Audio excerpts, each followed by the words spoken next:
You just tuned in to Up for Discussion.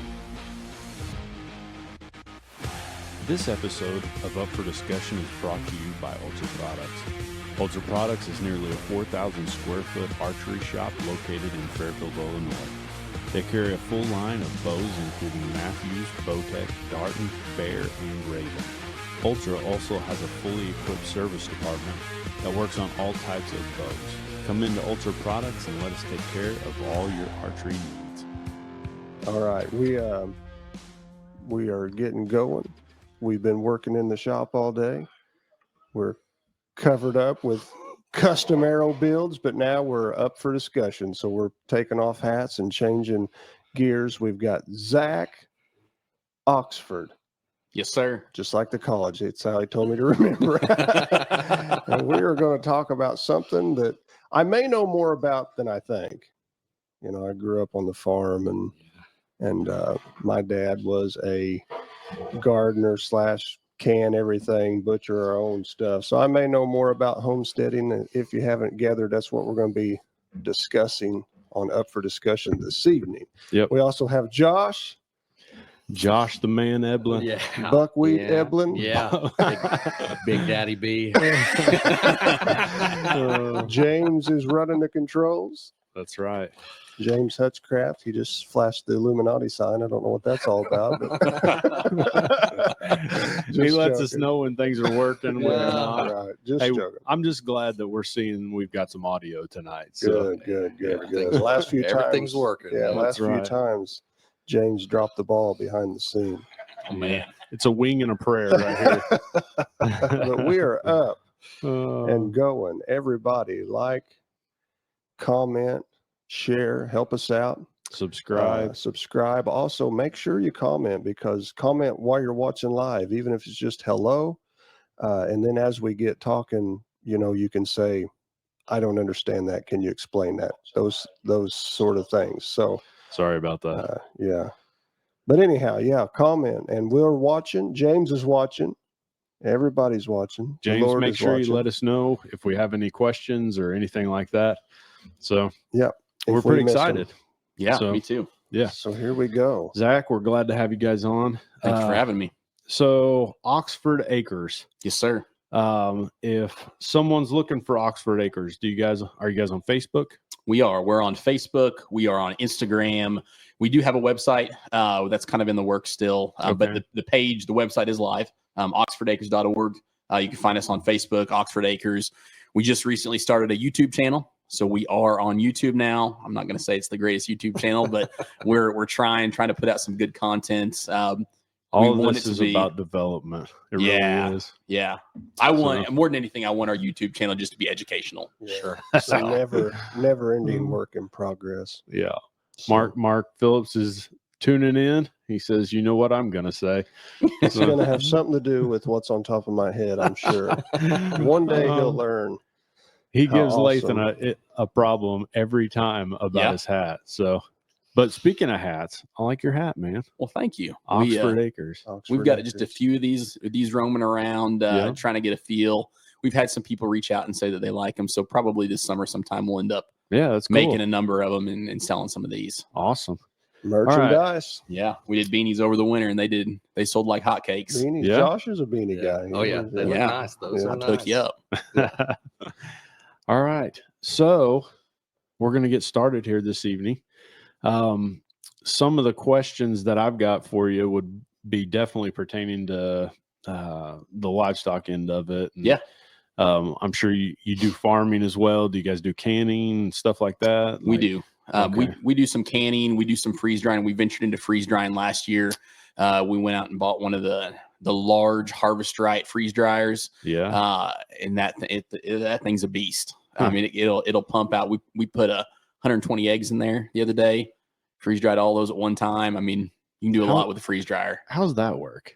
Freeze dried egg. Now hold on. Put a pin in the freeze dried, because I'm thinking about, I try to look at this or listen to things from a standpoint of someone sitting out there, because if you asked me what homesteading, what's your definition and it can just be general, but your definition of homesteading, and then we're going to come right back to the freeze-dried eggs because I'm curious about the freeze-dried eggs. We do a lot of freeze drying. So homesteading. So for me, would you classify yourself as a homesteader? I would. Yeah, Okay. I think we are, and I think that kind of the definition of a homesteader is changing.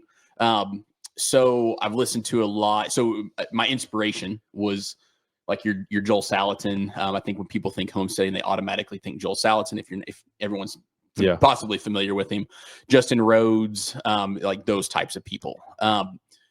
They have brought up some really good points in the past, a year, maybe 2 years, just since I've kind of been listening to them, where I think for a long time people thought about homesteading as this, self-sufficiency, self-reliance. It was all me do it myself.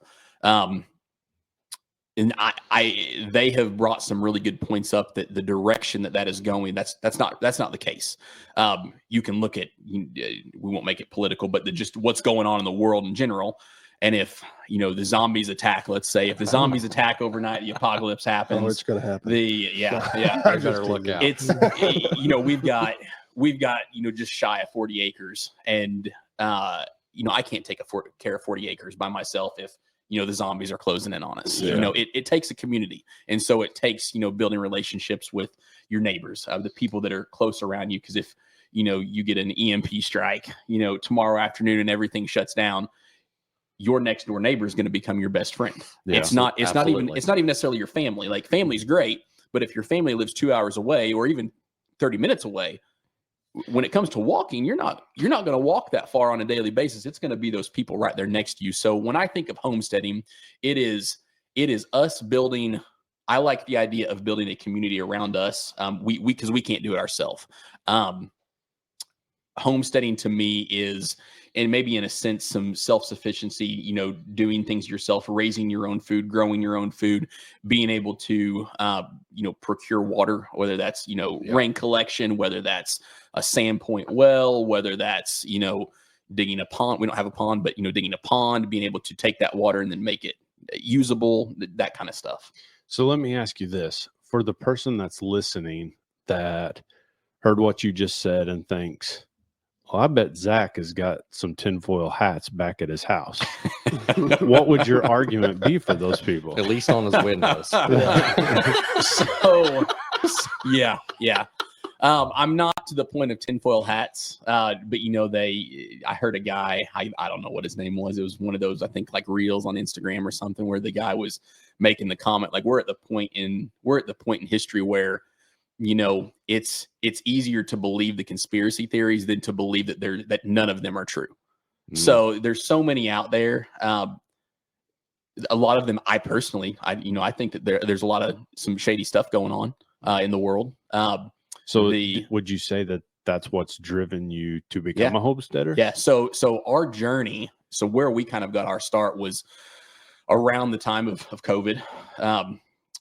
Around that time, we just began to question everything. We began to see what was going on. We thought, this is absolutely crazy what they're doing to us. We began to, my wife, I'll back up real quick. So my wife is a nurse by trade. She was a nurse. I think she's watching the live stream right now, and I'm going to say she's been a nurse for almost 10 years, and she's probably going to tell me I'm wrong whenever I get home later. But almost a decade working as a nurse.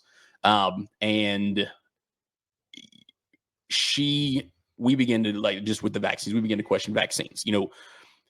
I'm of the personality that if you go and you tell me, hey, you're going to do this, regardless of what it is, like, my personality many times is like, you're not going to tell me what to do.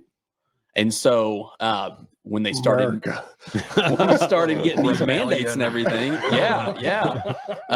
when we started getting these mandates, we were like, there's something fishy with this. And so then that led us to questioning, what vaccines are our kids getting? Sure. And we're not going to make this a vaccine talk, but we started questioning those things. That led us into, especially my wife. She's amazing. And it led her into this, really looking at what's going into our food. And we begin to question, when it comes to, commercial farming, the amount of glyphosate that's in our modern food, what's going on with all these dyes, that they're pumping into our food. Why, whenever we look at, a box of macaroni and cheese that's on the shelf at Walmart, why is the label on this one so much different than what's over in Europe? Like in Europe, there's so many chemicals they don't allow in your food. Right. But you look at it here and, you read a box of macaroni and cheese and, there's 12 different ingredients on it that appears to be something from a chemistry book. And you're like, what am I eating? Well, just even the process, like wheat. Yeah. They strip all the nutritional value out of it and then add to it. Yeah. Why are we taking from it to add something synthetic back in? Absolutely. When did gluten turn into the everything? a life destroying substance? Man, people have been eating wheat. Something changed. Yeah. And when did peanut butter become toxic and all that stuff? Yeah. Peanut butter's delicious, especially you put jelly on there. It is. I love me a good PB&J. Yeah, that's right. On some flour enriched whatever bread. Stripped so that's just to bind it all together. That's all. Yeah, the glue. So basically, homesteading is taking care of yourself. It is. Watching out for yourself, growing your food. Well, there was a time. What president was it that his motto was that every house was going to have a chicken? Was that Reagan? I feel like I see that quote on Instagram. I think it was further back. You could probably wear that. I mean, how awesome would it be if every home had a chicken at this point? Yeah. Because I raise chickens. Mm-hmm. And when I say raise, I mean to a small degree. But that chicken math thing is legit. It is. So I love the aspect of putting them in an incubator, watching them hatch, and then I just give them to everybody I know. But I'm trying to run around 30 to 40 chickens all the time. Yeah. And it provides us with enough food that honestly, if things went bad for a little bit, we got stuff, Yeah. If you had to eat eggs every meal, you probably could with 40 chickens running around. Yeah. How many chickens do you eat though? See, this is where I'm at, the camp I'm in. I'm that guy where you're like, hey, 40 chickens for sale. And I'm like, yeah, I want them all. And they're like, what are you going to do with them? I'm like, I'm going to eat them all. Yeah. They're like, you can't have them. Well, you need to talk to Zach because Zach might sell you 40. Well, the renewable part of the chicken is the egg. Yeah. Yeah. And when the chicken gets old, if you can keep critters and varmints from getting them, because everything loves chicken, they want them. Then you eat them, right? I'm all about it. I love some chicken. Or you just hatch out a batch just to eat. Yeah. Well, Zach is doing both. We are. You're doing meat birds and you're doing egg birds. I used to butcher. My dad, man, we butchered like 200 a year, 100 chickens a year, and it was like a big family thing, and I didn't look forward to it at all because I was a kid, and I was like, all Saturday I'm cutting the feet off a chicken, but now it's a pleasant memory, and it has caused me where I can't hardly eat chicken from the store. Mm-hmm. Now I can eat chicken breast, like you get chicken breast with no bone, but like a bone-in piece of chicken. Because I grew up eating it off the farm, I'm like, that is not very good. No dark meat. No dark meat for Lathan. Yeah.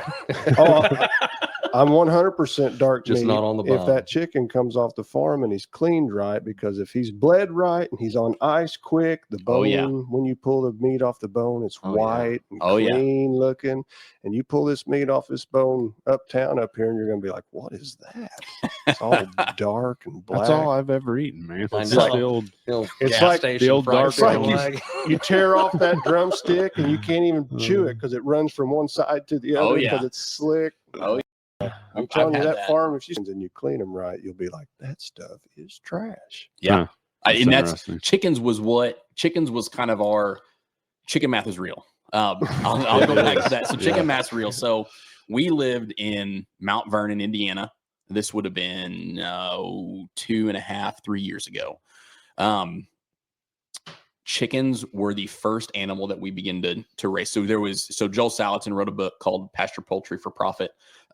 Read that book, and he talks about raising like 5,000 chickens a year or something like that, and how much money you can make off of it. And I wasn't necessarily looking at it from the money standpoint. That's a truckload of chicken. That's tons of chicken. Tons. Tons. Literally tons. Yeah. Tons. So pounds. What he really did a good job at, though, was he explains this book in a way where you take the person that wants to raise 20,000 chickens a year, and then it's scalable. So you can take it and you can bump it down to, if you want to raise 100 birds or 20 birds, however few you want to do, you can do that. So we lived in town in Mount Vernon. There we lived on, like 9,000 square foot of property. Like, I mean, it was tiny little lot. In town, it's against the law it's against the law to raise chickens in town. Really? Because a lot of towns tell me I can't. Yeah, a lot of towns in the ordinance. ordinance though that will allow chickens though. They will. So a lot of places it's kind of like you can raise this many chickens in your backyard, but there's stipulations. So like no roosters. If they're too loud, then you have to do so. And there's like how many you can do. The 4 o'clock in the morning wake up calls. Yeah. So Mount Vernon was no chickens. Their city ordinance was no chickens at all. So it's not which Mount Vernon? Mount Vernon, Indiana. The communist one. I've actually heard that before. Yeah. Oh yeah. I do a lot of business. Because I think Wayne City, of course, is not a city. It's a lot more village. More like Mount Vernon. Mount Vernon's probably bigger, I guess, but Wayne City, I think we can have chickens, we can have horses in town. No kidding. Yeah, but horses. You can't have anything with a split hoof. Interesting. Which we'll talk pigs here in a minute. Which rules out your pigs, cows, and goats and stuff. Yeah, we'll talk pigs in a minute. How do the sheep get by over there? That's not city limits. Really? That backyard is not in city limits, I'm pretty sure. Yeah. Well, good for them. So they come into city limits when they're not in their pen. They frequent. The sheep do not pay attention to the city limits. No, they don't care. Yeah. So how many chickens a year do you feel like leave or are raised on Oxford farms? So Oxford acres, I apologize. Yeah, no, you're fine. So we run a flock of about 30 to 40 hens as well. So that's our layers. We have those consistently year round. Yeah. Last year, meat bird wise, we raised almost 400 meat birds. Wow. So we raised about 400, butchered all of those on farm.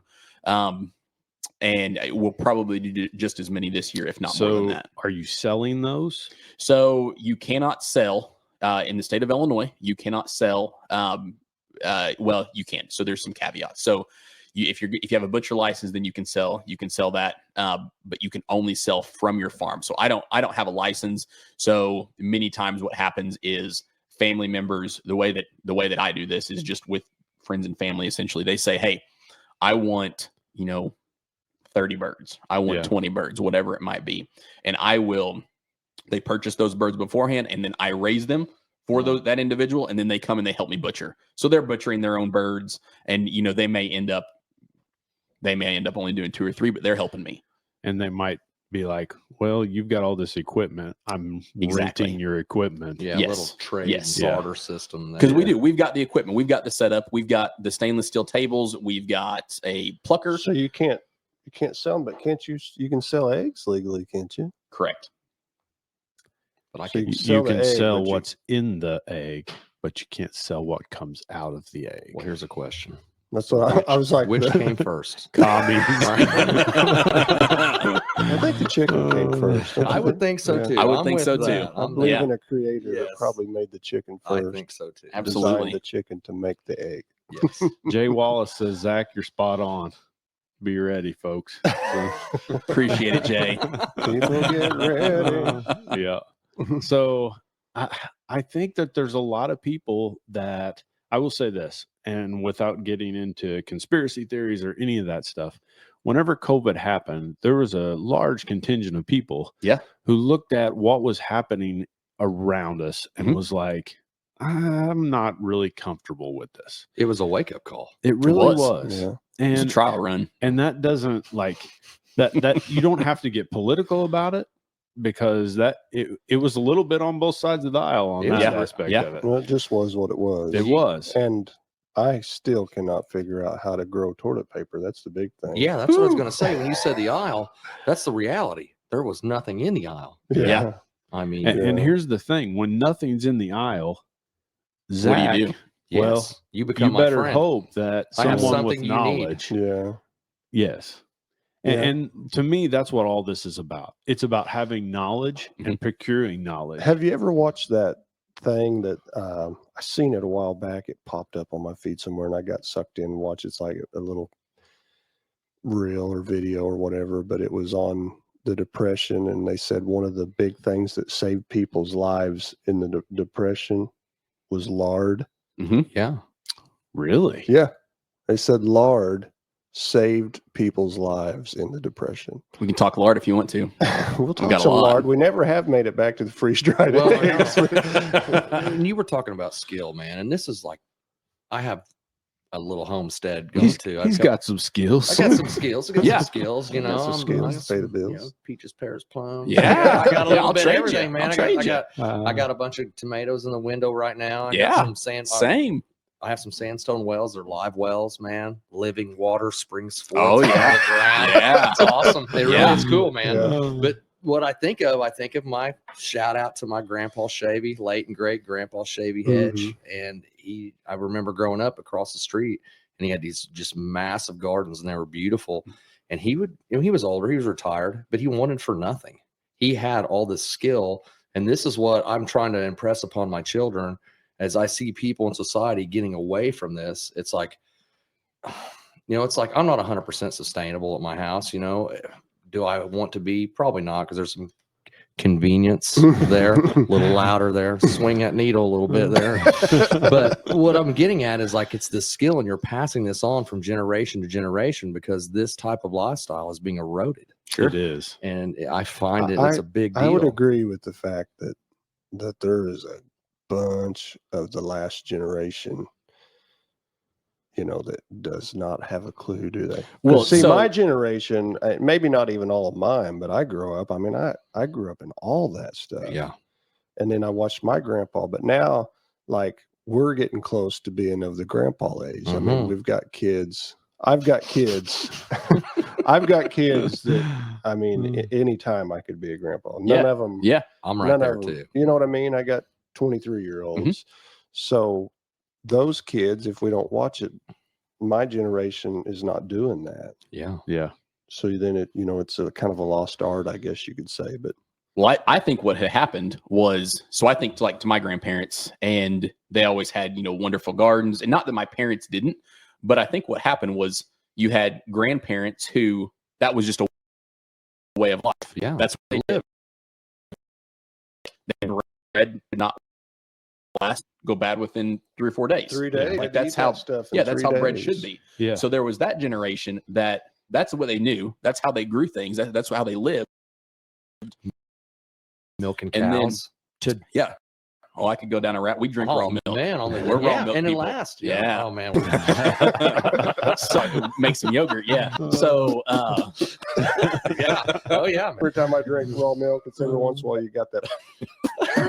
you just didn't filter it right. So you had that generation, like my grandparents, that's the way that they lived. Yeah. And then my parents' generation, and this is not slamming them in any way, but canned goods came along. Sure. And Preservatives. it was cheaper. It was more affordable to go buy a can of green beans from the store for 10, 15 cents. Way And so- easier. Yeah, and there was no research on any of this stuff that they were putting in. And I would guess that their original canned green beans didn't have what the green beans, sure what they canned do greens now. have in them now. Sure. So they went from growing everything to, it was more convenient Mhm. to not do that. Well, we live and in a then- microwave popcorn age. Yeah, yeah. We want it. Want it now. And so want it then my fast. generation, so I'm my parents' kid, and we were never taught a lot of these. Now, thankfully, I was like I had grandparents that did teach me. My parents did do a small garden. My parents have put some things on our farm when it comes to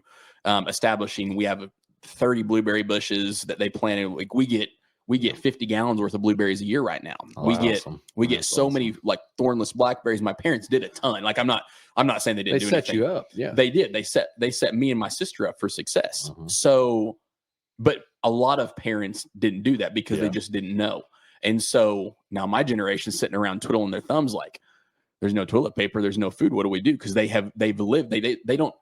There's so many people that don't know that like a hen is going to lay an egg regardless of if there's a rooster. Yeah. They think you have to have a rooster Right. Yeah. to have eggs. Yeah. And you don't. So they just don't know. That's interesting. So agree with that. And I also saw the other day that there's been a resurgence, like you were talking about how kids these days don't, but there's been a resurgence of interest in that. Oh yeah. In the last several years.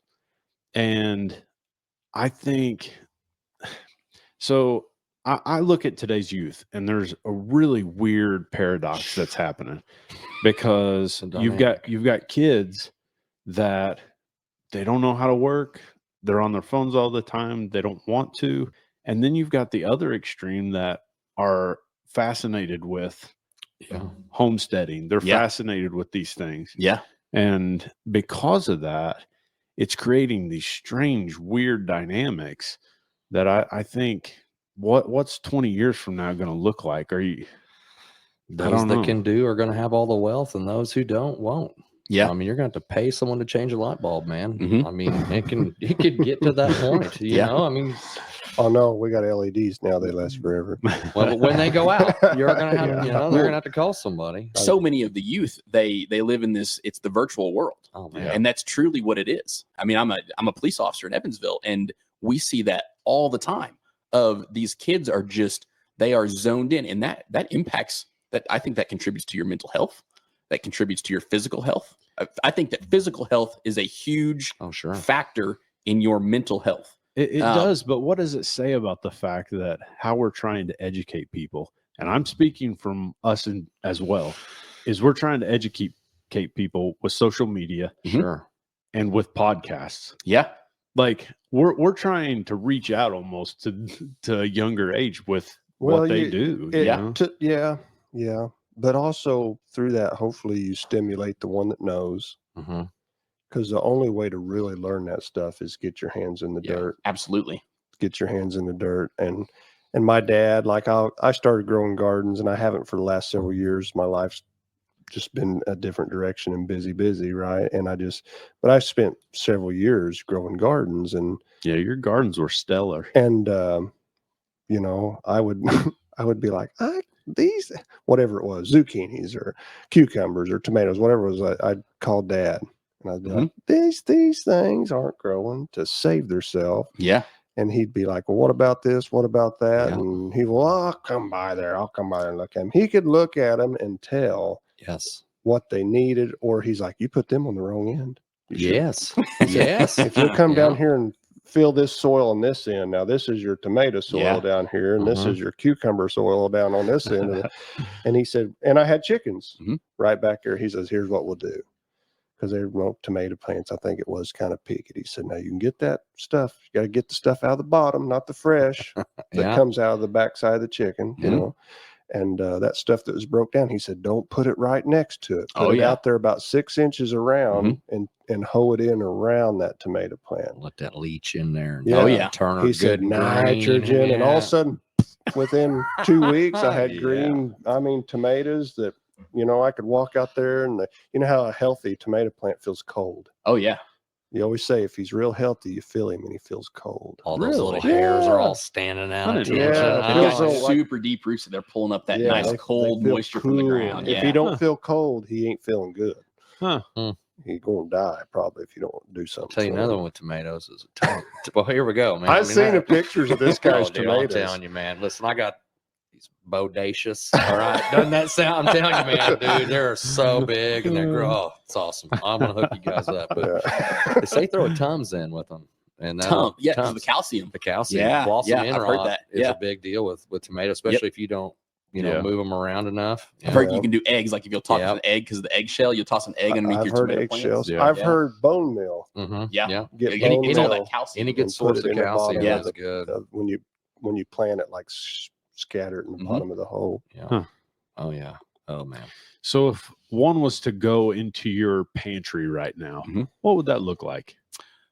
We have many 5-gallon buckets that are filled with, whole foods. So we have a 5-gallon bucket of bread flour. We have a 5-gallon bucket of all-purpose flour. And now I'll say we have one of rice. We have one of beans. We have one of sugar, like a real sugar.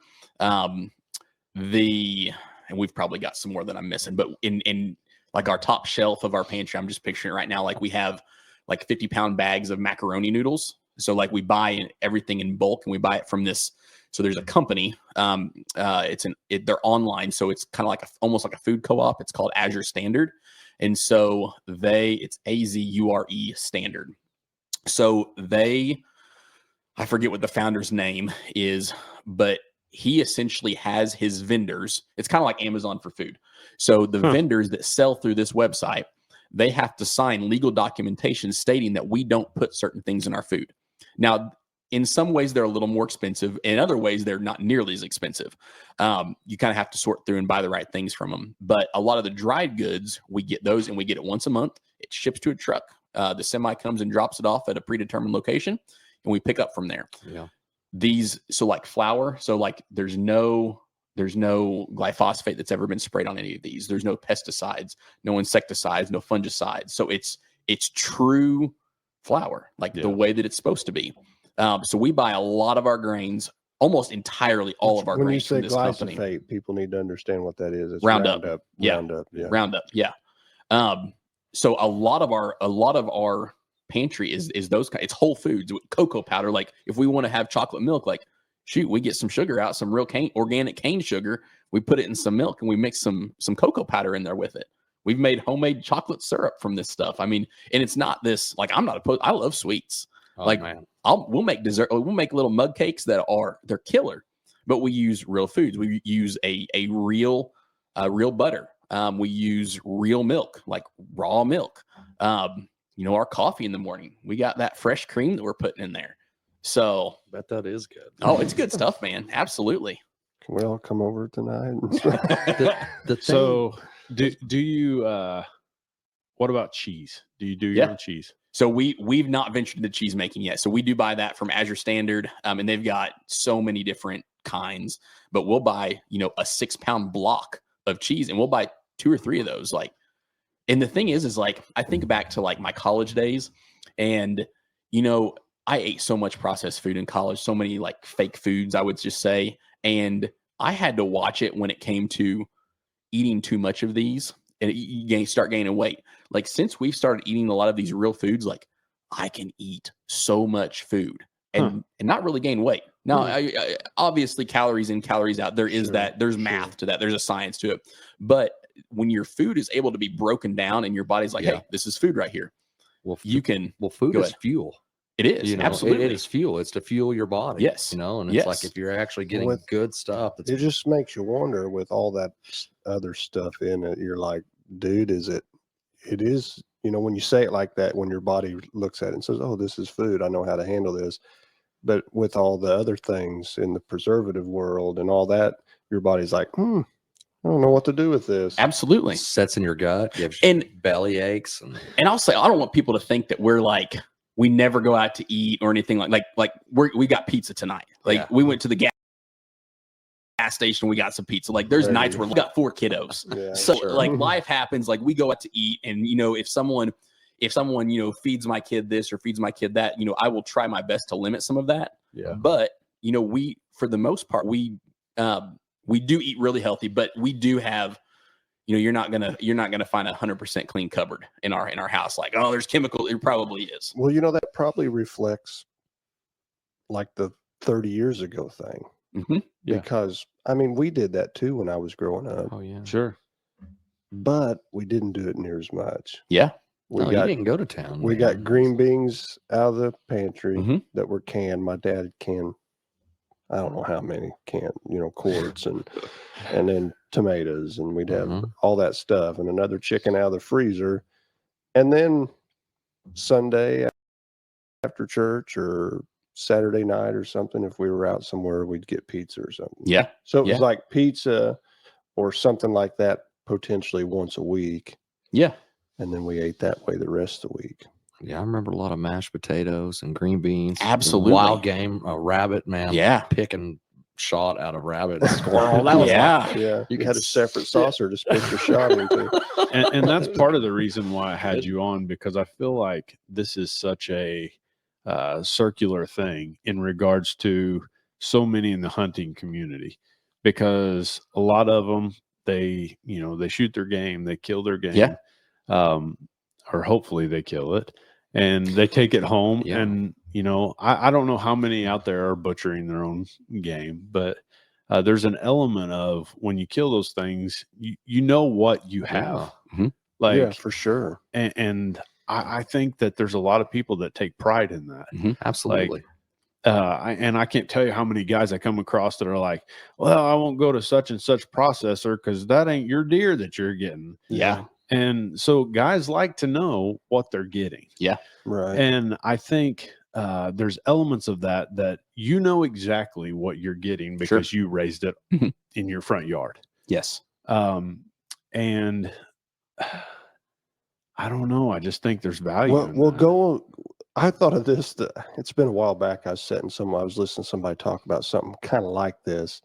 And I had a thought. I was like, you know, we never really dive into why this is. And it's this thing. It kind of goes with what you're saying. It's like, you can butcher your own cow. You can raise your cow or even go buy him as a 200 or 300 pound calf and fatten him off, you know, and then butcher him.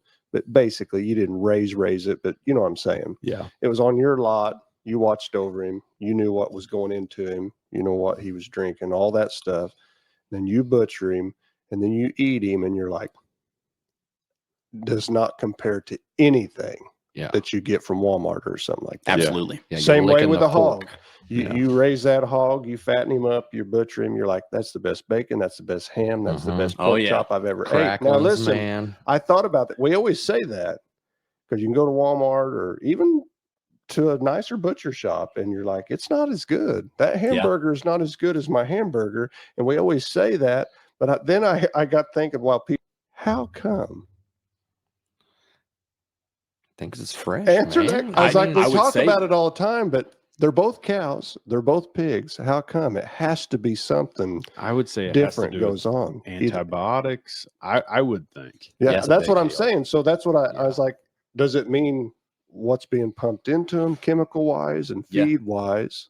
Now you can't hold me to this, but I hear some guys talk sometimes. I used to do a lot of feed hauling and I would go to these lots and stuff. And so there's all these loopholes and regulations to be, you know, grass fed beef. Absolutely. Yeah, there's a lot of They pull them off of this feed and these hormones and they'll put them out to pasture. This thing may have lived its first year and a half of its life, just getting pounded protein. He goes out there and grabs a wad of grass. Yes. Eats it, grass fed. For 30 days Yes. or 40 days Yes. or whatever. There's this bare minimum. And I'm telling you, man, when day 45 comes up, there is a truck that's backed up to the chute Absolutely. and they're like gone. And the next batch goes in. Yep. And that's how. So they've only had a few days on grass. Enough to put the label on it to sell it, man. That's when it comes down to knowing your farmer. Yes. So like we buy a cow or a half a cow every year from a lady in Kentucky. And this is a lady we know. Like we trust her. Like I know she's not yanking my leg when it comes to what she's putting into this cow. She says there's no hormones. So that cow was birthed on her farm.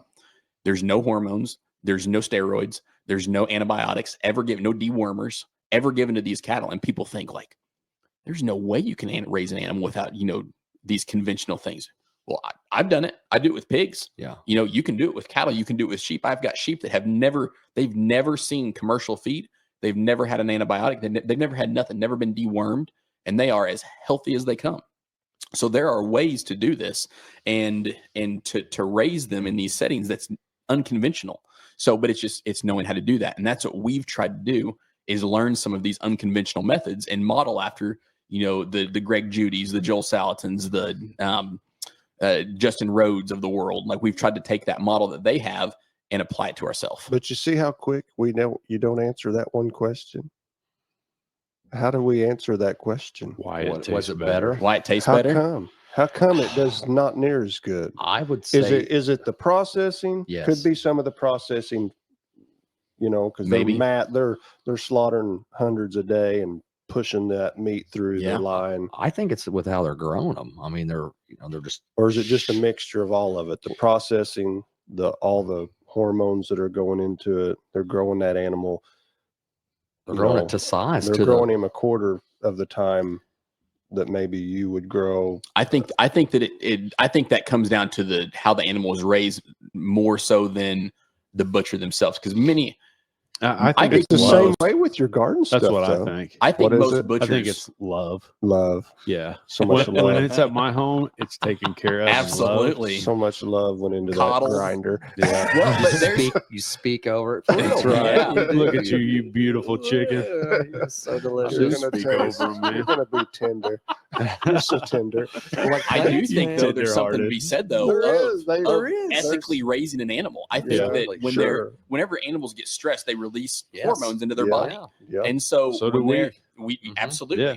And there's a lot of I don't know, I'm not going to say research because I don't know if it's been researched, but there's a lot of people that say that affects the flavor of the animal. Like I would advertise if I was selling chickens that my chickens have one bad day. Like they have one bad day, that's the day that their life ends, and that's the end of it. We love our it's chickens. quick. It's a quick death. Yeah. We do it humanely. We do it ethically. Same with our pigs. Like my pigs, they get so Joel Salatin wrote a book called like The Pigness of Pigs, and my pigs get to express their God-given pigness in the way that God created them to be able to do that. Yeah. Like they get to roam the woods. They get to pick up acorns off the ground. They get to dig for grubs. Cool. They get to do all of that, and they're never on one paddock for more than a set period of time, and usually that's just 3 or 4 or 5 days. So they're not having to sleep in their own manure. That fertilizer is getting moved around my property, so my property is getting healthier. Yeah. My soil's getting healthier. The healthy soil is what creates healthy food. So that nutrient, if we want nutrient dense food, like Sure. for healthy bodies, we've got to eat nutrient dense You food. want And it that in your starts with the animals. soil health.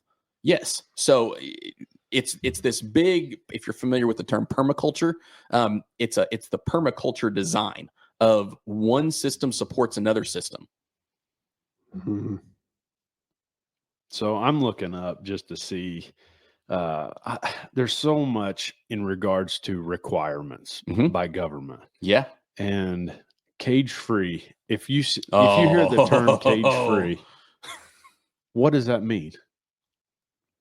What does that people mean? think that it means is they are free ranging, they're frolicking in the pastures, Yeah. that they're never seeing a cage, but that is not the case. It's a big No, smile it- on their it means- face. Yeah. It means they're in a building. Yeah. Like they're Crammed. they're So not say that again. I guess Shoulder I'm to shoulder. so cage free. cage-free Chickens are chickens that Right. aren't in a cage this Right, big. right, yeah. Instead, they're in a building They're in a room Yeah. like this. It's an Yeah. enclosure. Say. It's Yeah. an enclosure. Yeah. and they're just Yeah. crammed.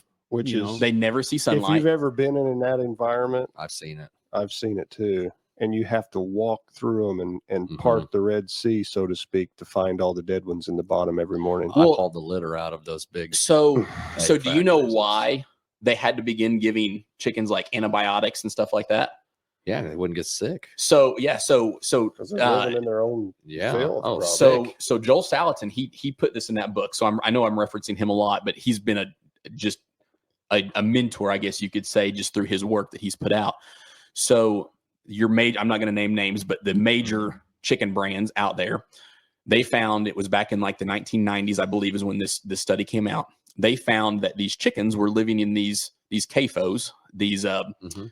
what's it called, confinement animal feeding operations, I Yeah. think is what CAFO stands for. So these animals were in these buildings confined. They've never seen sunlight, and what do? They eat and poop. They eat, Yeah. poop, and Oh, sleep, yeah. and drink water. So they're eating, pooping, and sleeping, and then this and eating their own feces. well, so the feces would actually fall through the cage. So Oh, okay. they weren't necessarily eating their feces. They're eating their own. They're eating their own. They can eat their own sometimes, Yeah. but what they were finding is that this fecal, they call it fecal particulate, like Powder. it's powdery and it gets in the air. I have a name These- for that. Yeah, so Poop powder. poop powder, poop dust. So what they found was that these Oh, chickens were man. breathing this fecal particulate in, and what it was doing, it was cutting grooves in their nasal passageway, and it was getting into their bloodstream. Hmm. So it was making them sick. So you've got chickens that now have poop in their body. That's And not And good. so, Not yeah, and good. it's getting, I mean, the blood feeds the muscles, so the muscles now have poop in them.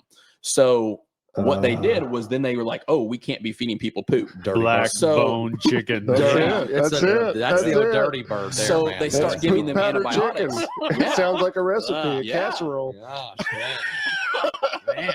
Poop powder chicken. So they start giving these chickens these bad. antibiotics, and then all of a sudden they're feeding people dead poop is essentially what they are getting. So now they've moved away from that to now it's they will give them certain vaccines or even a type of hormone to essentially, because people want to be able to read on the label, they want to be able to read antibiotic free. Yeah.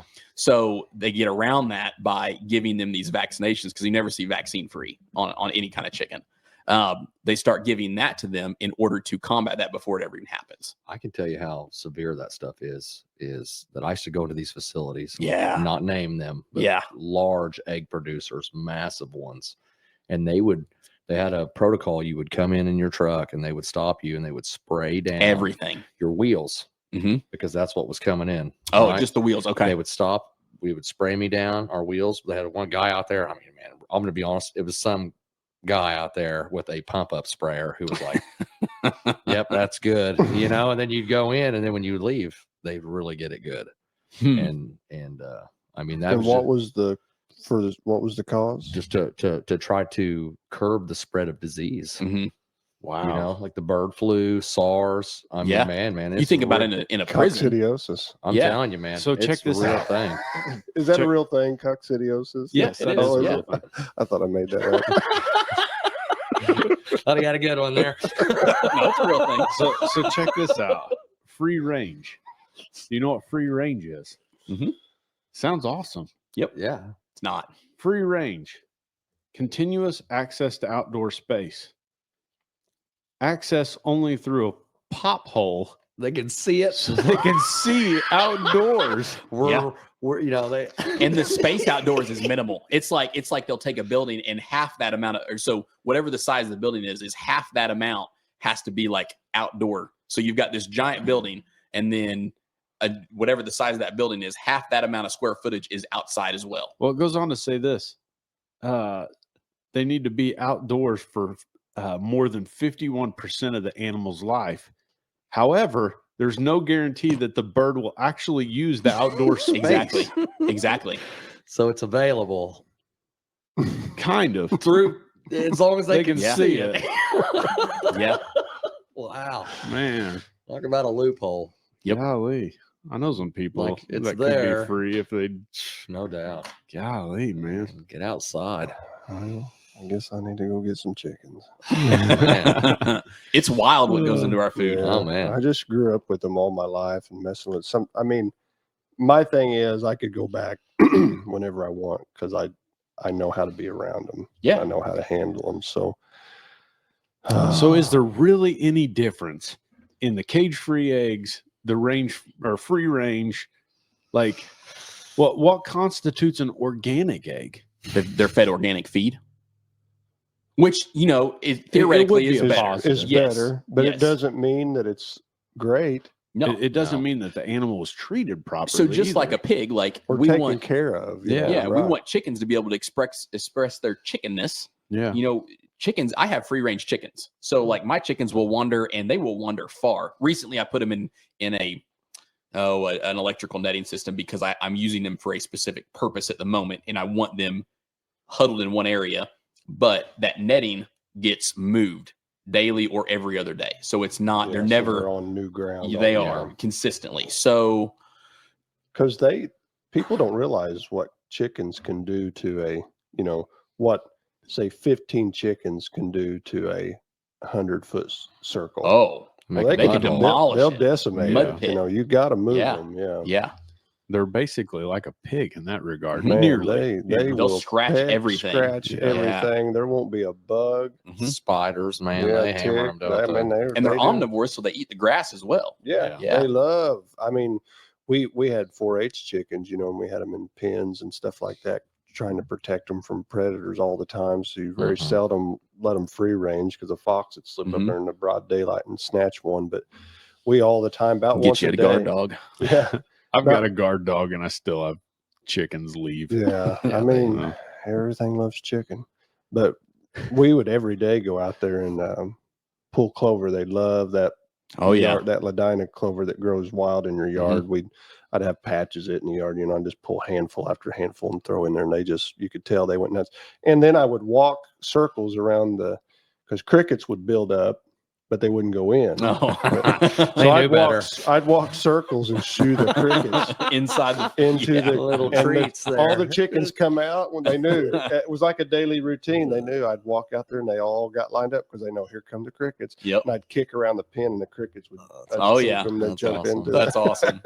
And I mean, That's why yours tastes better. yeah, could have been The old They're cricket eating crickets, Yeah. crickets and clover. That is love and then, right there. Then chicken feed. I was feeding them, chicken feed. But Yeah.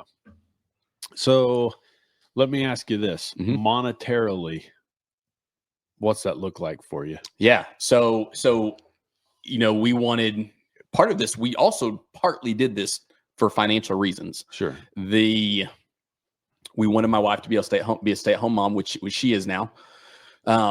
So I think that people jump into this with the thought that it's going to be super expensive. And it can be. If you want to buy, 12 chickens, you go out, you get your 12 chickens, and then you build $1,000 coop, and then you buy, another $500, feed setup, water setup, and you get all these things for them. It's going to be pricey. Let me ask you this before you get too far into that. Do you what's the government standard on a farm? What do you mean? What constitutes a farm in regards to tax reasons? Do So you like have we to have 40 acres? So I think there are some tax write-offs that you can do with 40 acres, That but you can't with. that you can't with it. So we don't have quite 40 acres. Okay. So and our property is actually split between two separate properties that are about 1.5 miles from each other. Okay. So we have like our smaller 7-8 acre plot where our house is, and then right down the road we've got 31-ish acres. That's mostly woodland, but there is some grazing spots in there. Like we have an LLC, so we can write off certain things with that. Yeah. But as far as like, So you found your way around it then? yeah, absolutely. So like what we do is because we have 40 acres, Mhm. we write, off all our feed, we Mhm. write off all those Sure. things because we constitute a farm now. Yep.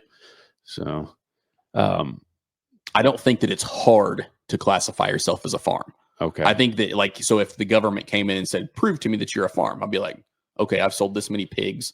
I've sold this many sheep. We've sold some layers, we've sold eggs, and I have receipts to prove these things. Like Yeah. I built fencing for livestock, so I have receipts to prove all that. Like I think they're never going to question whether or not I'm a farm. I guess that's weird to me that 40 acres constitutes a farm in the government's eyes, Yeah.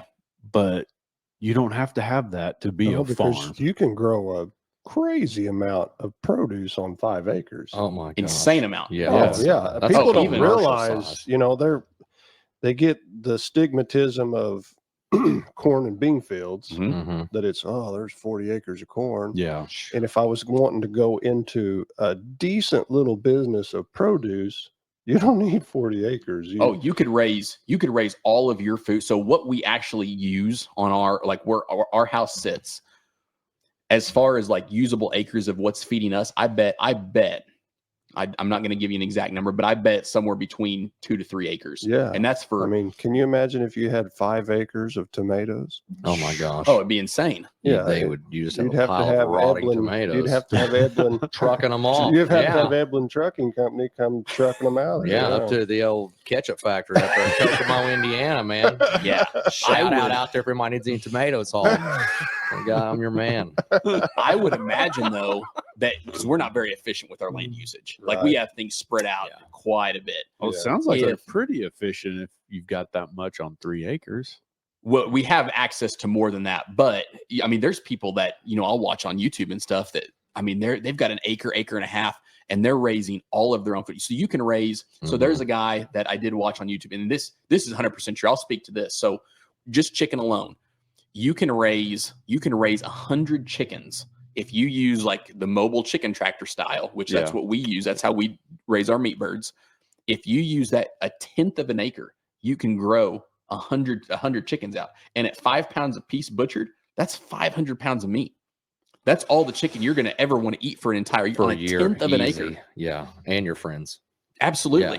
Yeah. You throw a vegetable garden. You think what a 2,000 square foot garden, if you're efficient with that, what it can produce. Yeah, that's what I'm saying. Insane amount. That's why anybody that's got a garden that's like a quarter acre. Yeah. They're like begging. I couldn't even. They're always couldn't begging imagine. people, come get tomatoes, come get cucumbers, because it's just it just outproduces Yeah. what you can, almost outproduces what you can put up. Oh man, Man. I have 5 pads and mine are all spread out because I just like the aesthetics of it. Absolutely. Too. Most like people things do. spread out. Yeah. And I do lots of fabric, man. I have irrigation systems, and I mean, I'm all in. I create a lot of work for my children. Yeah. They are like Absolutely. And I figured out some ways to do some things too, Yeah. man. Varieties. So there was a individual that I was reading an article, and they were talking about how it's like 90% of the United States grows less than 10% of the food, all the food that they consume in an entire year on their property. And so we currently sit at what we produce strictly from our farm. We're sitting in between 40 and 50% of when it comes to all the produce, between what we can, what we preserve. I mean, we're never going to be able to procure things like salt. Like, there's no salt mine around here. Sure. So we have to bring in some of those. Like, we don't have a milk cow, so we bring in a lot of our dairy. Wheat, we don't grow our own wheat. So like a lot of those bread products, which are staples. I mean, pastas, things like that. Those are staples in our house, and we have to bring those in. But like potatoes, we eat a ton of potatoes. And last year we grew probably 300 plus pounds of potatoes last year. I mean, what's the best way to grow potatoes? Do Do you grow them in a bucket? There's a bunch of ways. So to do it we now. did a few different things last year. So we actually did In the my ground. my favorite Joker. with dirt. my favorite was in the straw bales. So Yeah. straw bales were super easy to grow, but our goal has been we want as little input as possible. So most of our garden, we don't even fertilize. We don't till anymore. We don't, like, when we plant tomatoes, like I can bill. We do what's called the back to Eden style gardening. So that's what I was going to ask you. Are you mulch or are you tiller? So we started out three years ago. We borrowed a tractor and we tilled our entire garden space. And then we put like 24 inches of wood chips down over the top of it. And it's about 1,200 square foot, 1,200 to 1,500 square foot. We put down so many wood chips and let that just decompose. That first year, we did not get a great crop just because of all the acidic. It was the wood chips just rob a lot of that nitrogen. Yeah. But as you get worms coming up through there, eating all that down, digesting it, now like our soil, it's not dirt, like it's soil, and it is so rich. And each year we put like 6 to 8 inches back on top over the winter, and we can just dig with our hand down in there. So planting potatoes in that, it's so easy to get them out of there. So for somebody watching, throw out what you were just talking about, where you got that information from. Back to Eden. There is a film called Back to Eden, and it's Paul Gauci is the individual who kind of came up with this idea. And Paul's story is he was in a very arid climate in California. He's a Christian man. And Paul said that and I'll probably butcher the story a little bit, but the gist of it is Paul was sitting there asking God. He said, "Hey, how do I garden here? Like everything's just dying." And God's like, "Go to the woods." Paul's like, good place to go. He's like, "What am I doing in the woods?" So he goes to the woods. Nothing. God, what are you saying? Crickets. And so he leaves. He's mad. He's mad at God. He comes back and he comes back to his house and he's like, "What do I do, God?" And God's like, "Go to the woods." "God, I just came from the woods." And so he goes back to the woods, and he said God told him something along the lines of dig into the ground. And he was able to dig down in the dirt, and it was rich. Like he could just scoop it up with his hand. And it was because all this litter, all the leaves, they just fell. They weren't tilled in. The leaves fell. They got processed by the bugs. They turned into soil. And so he said that at that point, he took the idea of wood chips back, and he covered he's got probably acres that are covered in wood chips, and he gets semi loads full of wood chips at this point.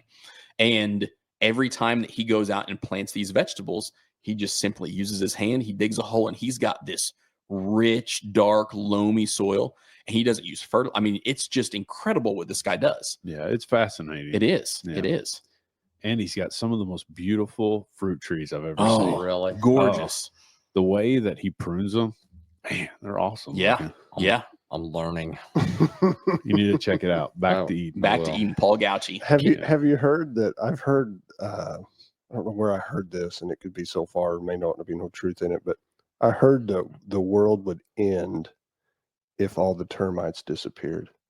Oh, I'm sure it would. Like What's the going to decompose everything? The world would end because there's like thousands of different species of termites around the world, and they keep the system in check all the breaking time. it down. All the time, eating leaves and the wood that hits the ground, and then what they expel and the gas, just different thing. They're like, if every termite tomorrow disappeared off the planet Earth, Earth would.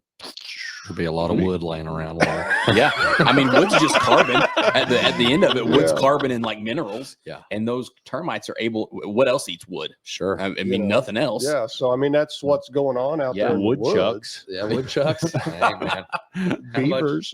How much wood can a woodchuck chuck? If a woodchuck could chuck wood. But just a funny little thought. But it all lends to what you're saying. That stuff lays there. All them little organisms eat on it. Well, we've all and they turn it into fertilizer, nitrogen. Soil's supposed to be alive.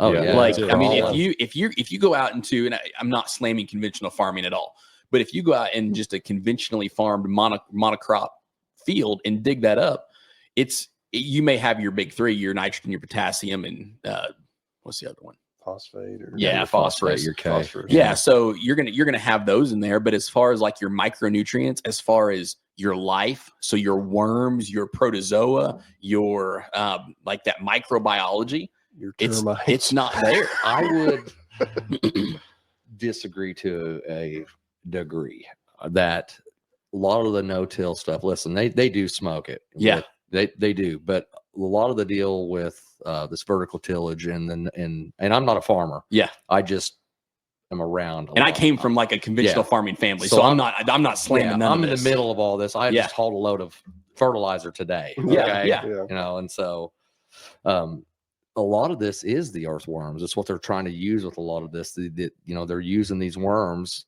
instead of coming down and just rolling the ground over all the time.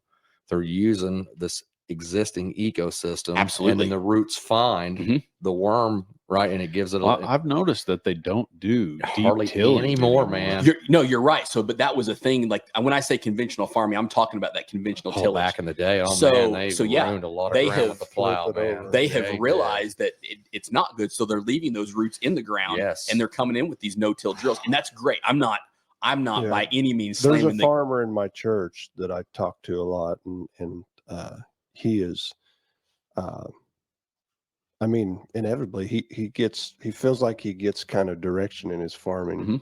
He prays about it, and he's like, yeah. So he's been pushing for these new directions. Steward of the land. Yeah. But he talked about he's like done the math on like all this fall tillage, and we could upset some farmers here, and I'm sorry, but all this fall tillage, he's like, oh, they got to stop that. They got to stop that. They don't realize.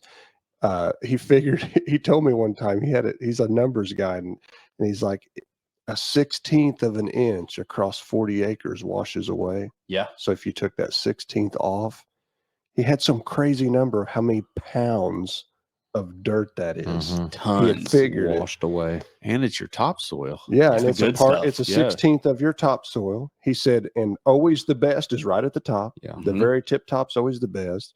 So and why is that though? It's for the same reason that he's saying. Yeah. Yeah. It's the part where something dies and goes back to the earth. Yep.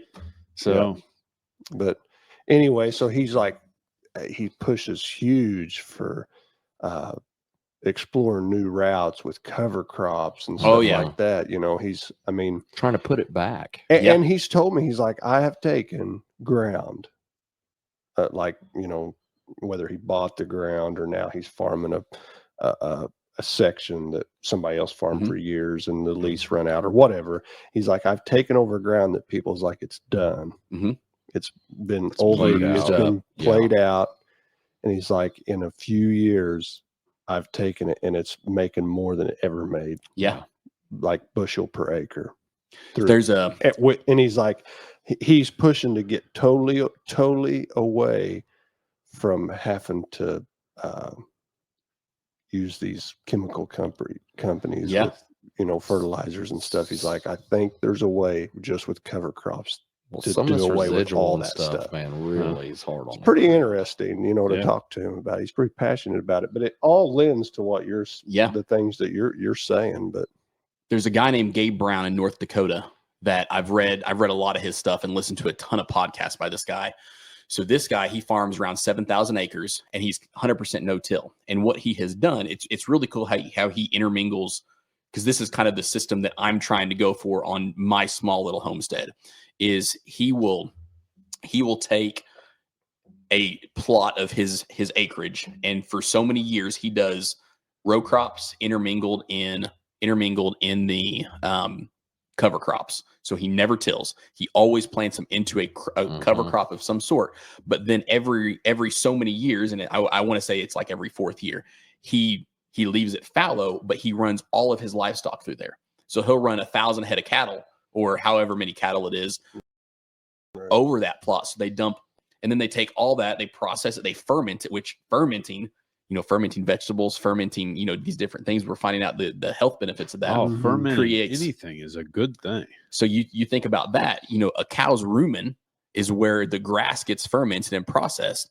And then that animal is just pooping it out. And a cow will poop out, 20, 30 pounds of manure a day. So if you mob graze this and each area is getting, thousands of pounds of manure on a daily basis, and the next day they move it to a new spot, you have all this life that comes back. Yeah. And so fast forward, he leaves it barren over the wintertime, lets the microbes do their thing. And then he comes back and he will plant a commercial crop in there to make money. And I mean, it's a wonderful system. So even in the Bible talks about leaving your field lay. Yeah. yeah. Yeah. Talks And about it's like every seventh year. Every seventh letting year. it go Absolutely. fallow. Yeah. Yeah. And so, I mean, that's a God principle, It really. is. Yeah. So, you And I've speaking heard on he's a genius. fermentation. That's right. He knows. God's pretty wise. I've heard he's a genius.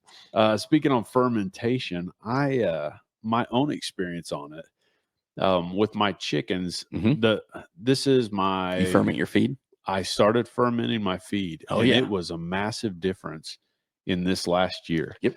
So this is my 3rd year of having chickens. Mhm. The first 2 years over winter, like I really diminished in my eggs. And I came across a video on YouTube where they were fermenting their feed. So I thought, yeah, what the heck? Why not try it? So I started putting feed in buckets and putting it in Are you 20 or a 48 or a 72-hour fermenter? I am a 72. Same. Yeah. Yeah. So I do it with because my pig feed too. What happens in that 48 to 72 to me is a pretty big difference. Oh, yeah. So what you're telling me is the drunker you can get your chicken, the more eggs it lays. Absolutely. I was gonna say, for the guy over here, it's Yeah. like, man, I don't know what you're talking about. It What smells are you like talking beer. about? It does. Yeah. Yeah. Yeah. I can tell you this, that my chickens, I was down to I was getting a couple eggs a day off of my chickens in the wintertime. In the cold months, yeah. And then I started doing this, and dude, I was running almost a dozen eggs. Yep. Versus my first 2 years. Yeah. Why is that? The nutrient It's- absorption. yeah, It's but- bioavailable. So the body's working Well, yes, efficiently. and think of this: chickens have a gizzard, Yeah. and they've got to break that stuff down. Well, a lot of times you're feeding them hard grain in the winter months, and they The just days don't. aren't as long. They're not spending as much time They're out on the not, ground. so they don't cold, get they're what they conserving. need. So I guess that it's almost like it pre-breaks it down It for 'em. pre-breaks it down, Pre-digests it, and not yeah. only Yeah. that, but it also begins to let some enzymes grow and things that they need. stuff that's good for 'em. Yeah, and I'm telling you, it was a huge difference. And for you're me. saying you do it with hogs as well, Mhm. pigs. So as well. my hog feed. So again, whenever we first got hogs, so last year we raised 4 pigs. Probably a smelly process. No, Not too bad. not too bad. I mean, I don't leave it in it. I leave it out in my greenhouse, so it gets some air circulation. Yeah. But they say, like, they will give a number. If you just Google, how many pounds of feed does it take for, to grow out one pig? And it's somewhere around like 900 pounds of feed per pig to get a 250 to 300 pound pig. So I call pig crap on that That seems like a lot. But it because does. it's not enough in my opinion. Really? So that's the number that I think that Google gives, just Yeah. generically. So per pig last year when we averaged ours out. So we fermented. We did a 72-hour ferment on every bit of our pig So you feed. ran less? Oh, we ran like 600 pounds per pig. Wow. When you start doing the math on that over the course of a number of pigs, so like now you get into the practicality if you had 20 pigs, like you're gonna have some 55-gallon barrels that you're fermenting. Like it's it gets hard. You'd have to have a tractor to move it. Like Logistics I could do all is this. tough. Yes. Yeah. I could do all this in a 5-gallon bucket. Yeah. So so money wise, like those are the things, like I hear about this and people are like, there's no way. Like I can go into like what people told me how to raise pigs. And I'm like, I'm not doing that. I've seen other people do this. When it came to my fencing system, I raised my pigs on 1 strand of hot wire. You would be amazed how many people. Yeah. We had 100 head on a single strand. On a single strand. Yeah. Huh. People kept telling me, they're like, there's no way you can do that. I'm like, we did too. Now every once in a while we had, every once in a while we had 100 head of hogs scattered across a couple miles. But I mean, for the most part, it worked. Yeah, maybe really hot. Dude. Maybe some places he'd run like 2 close together, but my memory serves me right. Most of it was a single strand. Huh. Because one time we was going to market, and we had them all had 30 or 40 feeder pigs all loaded up, and there's always those 2 or 3 or one that just will not. And you finally got them in there, and Dad's like, shut the door.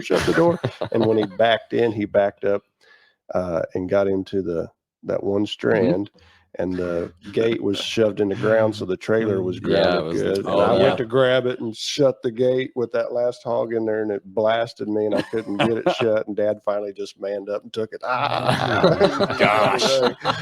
But yeah, the fermenting, that cut down a huge amount on our costs. What does that mean? What are you putting in your feed to ferment it? You just put water. Just put water in it. I mean, you take sourdough and let it set and sour a little bit. We make sourdough as well, and sourdough is way more you're fermenting your chicken feed, you're fermenting your hog feed, and you're fermenting your feed. We are. So chickens are pretty loose and when you make sourdough, though, to get a sourdough starter going, a real active one, it's just flour and water. Yeah. You don't need to go buy some fancy thing from the store that's $25. Like, get you a cup of flour and a cup of water and mix it together and let it sit for a few days, and then you start the feeding process of it. But we won't dive into that right now. But it's the same concept with fermenting your chicken feed. It's grains. Flour is a grain too. So you put your grain in a bucket, or whatever your commercial pig feed, which is still grain. You put that in a bucket, cover it with water, and let it sit, and it will bubble. It will. I mean, just like chicken feed, it will. You can get in there, you stir it, and all these bubbles just shoot up, and you just get this. I mean, it smells like beer. It smells like fermented beer, or like a yeasty smell. Yeah. I was at the ethanol plant today. I know the smell, man. I know. Yeah. It actually smells pleasant. It does. It has a pleasant smell. Josh, you're a blast. It's there today. Let me ask you this. What's your long game? Do you think you'll do this? So this is my retirement gig. Is it? So like I said, I'm a police officer. At 45 years old, I can retire from my department with a pension. Okay. Now, I can't draw that until I'm 52. So, if I'm in a sweet spot, and I'm in a pretty nice position right now, but if I stay in a slick spot, then I might ride that out till I'm 52. But if I'm in a position where my homestead is profitable, which our goal is to make it profitable, whether that's, social media, education, I'm leaning towards the education route. So how do you think you can get it there on profit? I do.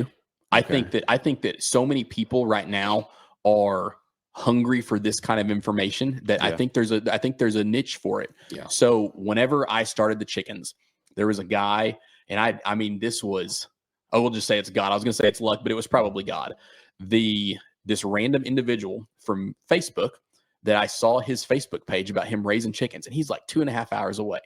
And I just reached out to this guy. I'm like, hey, I know you don't know me, but if you ever get to where you're butchering chickens and you want to teach like a young man, like how to do this, like I want to come help you. Wow. And this guy he's down from Cadiz, Kentucky. Yeah. Down past Hopkinsville. So I drove way down to Cadiz. This guy's like, sure. He ends up being a pastor. I have no idea. He's a pastor. And he's just an awesome guy. His name is Mike. Like Mike is a stud. And he's like, yeah, come on over. And so I drive down there. Pastor. He was. No, and so he just took me under his wing. Dude, I'm sorry. He just took me under his wing, was like, this is how we do this. And I'm like, I love it. And so, but I was at a place where, you know, if you had offered me, and we probably butchered for 4 or 5 hours, just jaw jacking and all that. So if you had offered me and told me like, hey, for $100, you can go spend 4 hours with someone and they'll teach you everything you know about butchering chickens, I'd have spent $100 in a heartbeat. Oh yeah. And I think people are getting to that point where they're starting to want to put their money where their mouth is, and they want to get hands on. They don't want to just get on YouTube and see something that's edited out and where YouTube takes things out because you can't show certain things. There's a few people out there got a real shocker if they're ready to get hands on. No doubt. Yeah, but It's time to wake up and smell the bloody chicken. It's blood. But I think that people are getting there. They want to know how to butcher a hog. Yeah. Like, how do I raise one hog for my family and get 185 to 200 pounds of meat out of a 300-pound pig? How do I process that? You know, and if it's a matter of, man, how many people out there have never took the head off a chicken? never. They've never took the guts out of a I never had till I got started. Just Just an a animal. mammal, a big mammal. I'm self-taught in this. Whether it be a deer, a hog, or a beef. They're just, man, I get thinking about it, and I guess I take for granted that I grew up in that. Yeah. And I haven't been doing it the last 20 years. Yeah. Too much. I mean, I butcher a lot of deer, don't get me wrong. 'cause But you I'm know deer how to hunter. if you had to. But if I had to tomorrow, I can do You it. can go out and do it. I'd go out and Absolutely. do it. Yeah. Yeah. I mean, I butchered It's a chickens skill till development. I cried. Yeah. My goal isn't to feed everybody. I want to teach people how to do this. Like Right. that's my end goal with this is Yeah. I want to be a source of education. Yeah. Where if the zombies come, that people can come and say, hey, how do I process this animal? And I Yeah. can say, hey, come on Well, over. I Let me watched show you how. I watched quite a disturbing video where the kid and the kid's bawling and crying, and the dad and the kid are cussing a deer hunter. And you can tell I've seen the it's- same one Yeah. in the truck. Yeah. Oh, Yeah. They're just it's awful. bawling and cussing him and just, and he's like, why'd you kill it? And he's like, cause I eat them, Yeah. And then he asks the question, and it's kind of cliche that we do, but it's like, do you eat meat? They're like, yeah, they acknowledge we eat meat. And they're like, it's the same thing. Where did that come from? Yeah. Absolutely. And matter You of know? fact, what happened to that deer was way more pleasant Way more. than what happened to the pork or the beef. Yes. Up until It's horrible what they do to these animals in these confinement operations. You know? Horrible. And I'm not even knocking that. Praise the Lord that somebody's cutting up some pigs and, there are- feeding those people that don't understand where all that comes from. and there are people out You there know. that are really trying their best because we're not out here. We're not trying to knock anybody. No, that's I'm doing not this. here There to are people that are. destroy the slaughter Yeah, industry. there- I mean, yeah. slaughter them and feed people. There are people. Come It's on. their passion, and they're doing it with the best of their ability. And so hats off to them. But we're looking for, honestly, But it shows you the big disconnect. Yes. When you watch that video, the huge disconnect to be so upset that somebody, shot a nice big, 120-pound doe Mhm. and took her home, was going to eat her. And those people look at that like you're the awfulest person in the Yeah. world, but you're eating a cow that lived his life being pumped full of crammed next stuff. to another cow. Yeah. Being pumped Yeah. full of stuff, and then went into a chute and they cut his throat and he bled out Yep. alive. Live Mhm. stuff. And I'm not even against that. Don't bother me because they're here for us to eat and to, Oh, yeah. and Yeah. take care of and all that stuff. But it's just the disconnect. But I would much rather have something that was raised on my ground. Sure. Yes. Sure. Yeah. And someone you're also needs to putting- answer the question why it tastes better. But love. Love. I've already answered it. Yeah, what you're Yeah. putting into it. I mean, Yeah, you're that's right. right. It's a healthy alternative. Yeah. So, pitfalls. Mhm. What have you run into that you feel like if I was going to tell someone that wanted to be a homesteader or wanted to start doing what I'm doing, what would you tell them? Just start. That probably sounds cliche, but just start. I mean, some of my best friends, whenever we were butchering some pigs one time, their comment is, at some point you just have to reach in there and start cutting around on it. And like once it's dead, you have to start cutting around on that thing to figure out where you need to go. Like you can get so much direction, but until you get your hands dirty and start doing it, Like you aren't going to exactly know how it's going to work for you. But as far as maybe more practical pitfalls, like when we started, we really went into it with the thought of this is going to cost us a ton of money. And there's so many ways that you can do this and not spend tons. Like our first chicken coop, I was using it. I still use it. I mean, it's more of a maybe rehab home if I get a sick chicken or something now. But I took 10-foot pieces of 2x4, cut some angles out, braced those corners, and I got 2 cattle panels and folded over the top, wrapped the thing in some chicken wire, and I threw 2 heavy-duty tarps over it. That was my chicken coop. I mean, that I was $100, maybe $120 into that thing.